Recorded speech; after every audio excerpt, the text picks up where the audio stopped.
pendidikan terintegrasi seperti apa dan bagaimana. Pernah seorang profesor yang sangat peduli dengan dunia pendidikan, beliau bertanya kepada saya, "Van, jurusanmu kan ekonomi. Sekarang, menurutmu apa yang membuat perekonomian Indonesia belum maju?" Pertanyaan yang makjleb, yang mengarah pada hati. Saya berpikir pasti ini mengarahkan saya membahas tentang pendidikan, karena beliau tahu saya seorang guru. Pikiran ini memikirkan terus tentang pertanyaan itu. Apa yang salah dengan ekonomi Indonesia? Atau apakah ada kaitannya dengan pendidikan di Indonesia? Setelah berkontemplasi diri, terutama menghubungkan dengan pendidikan, apa ya yang kurang pas di dunia pendidikan di Indonesia?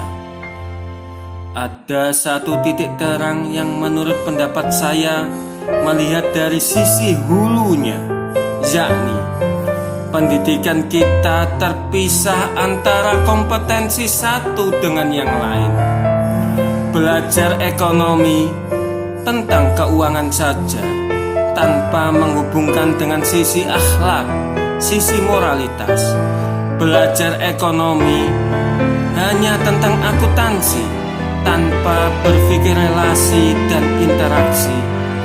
Belajar ekonomi hanya tentang daya saing, harga, produk tanpa berpikir tentang memberi dan bersedekah. Belajar ekonomi perlu terintegrasi, memadukan banyak aspek sehingga siswa terbiasa dengan sebuah sudut pandang yang utuh, mensintesa antara satu dengan yang lain. Pembelajaran pendidikan adalah miniatur dunia nyata, dan di dunia nyata semua terintegrasi satu dengan yang lain.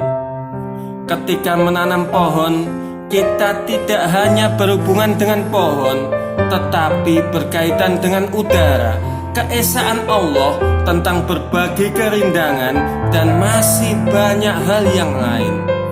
Ketika membeli bakso, bukan hanya tentang makanan, tetapi juga tentang komunikasi, tentang ekonomi, tentang kehalalan, tentang kearifan lokal, tentang numerik, tentang bahasa, hingga tentang kebersihan. Sudah saatnya pendidikan mengarah ke dunia nyata, mengintegrasikan kompetensi satu dengan yang lain, mengintegrasikan pendidikan kecakapan hidup, karakter, hingga literasi ke dalam sebuah pembelajaran. Kemampuan mengintegrasikan akan membuat pelajar mampu menghadapi tantangan zaman. Seperti contoh dalam ekonomi, juga mampu mengintegrasikan akhlak ke dalam ekonomi, mampu memadukan komunikasi ke dalam ekonomi, supaya terjadi relasi-relasi yang saling menguntungkan.